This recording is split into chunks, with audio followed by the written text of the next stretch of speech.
आं बिथांमोनखौ साबायखर जासिदों।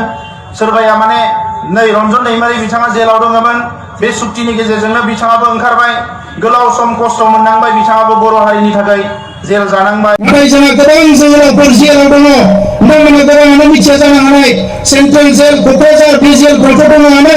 आसामाव जेसेबां जेल दङ मोनफ्रोमबो जेलाव 10, 15, 20, 25 जन बर' सेंग्रा सिख्लाफोर दङ। गोबाङानो मिथिया गावहा मा केस दङ, बेखौ गोबाङानो मिथिया। दा जों दिनै जायफ्रानिकि दिनै हारिनि थाखाय खामानि मावनो फैदों, जोङो जोंनियाव दायित्व फैबाय। दिनै बै सेंग्रा सिख्लाफोरखौ जेलनिफ्राय बरननानै बिमाफोरजों बिब'फोरजों गावनि न'खराव जोङो लाबोनानै होफैनो हानांगोन, अब्लासो बर' आन्दलना साक्सेस जागोन। सिगांथारावनो साफ्रोमबो बर' रायजो राजा बयनिसिमबो आंनि गोसो गोरबोनिफ्राय अननाय आरो सिबिनायखौ बावहरग्रोनाय थाबाय। दिनै बे फुंबिलियाव मोखां बिजाबाव फैनायनि गुबै जाहोनानो जाहैबाय जोंनि जे रन्जन दैमारि सार, बिथांजों लोगोसे गासै 11 सा आल्फानि दैदेनगिरिफोर मैयाहाय सेसन कर्टआव बिजिरदोंमोन।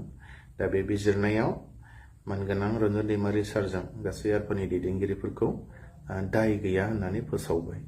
बेनि थाखाय मानगोनां कर्टखौ जों हाजासे साबायखर होयो। बेजों लोगोसे जोंहा सिबिआइ केसआव जोबथेजानानै दङ मानगोनां रन्जन दैमारि सारजों लोगोसे गासै 7 बिथांमोननि जि हियारिं, बियो दाख्लै 20 तारिख नभेम्बर 2024 मायथाइयाव जानो गोनांमोन। नाथाय सुप्रिम कर्टआव गोदान जाज फैनायनि थाखाय बियो माखासे नियमफोरखौ सोलाय सोल' खालामनायनि जाहोनाव बियो जानो हायाखै।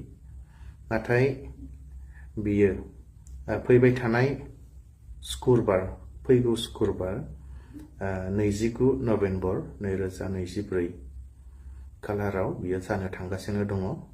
समफोर गाबोननि अखानायैनो।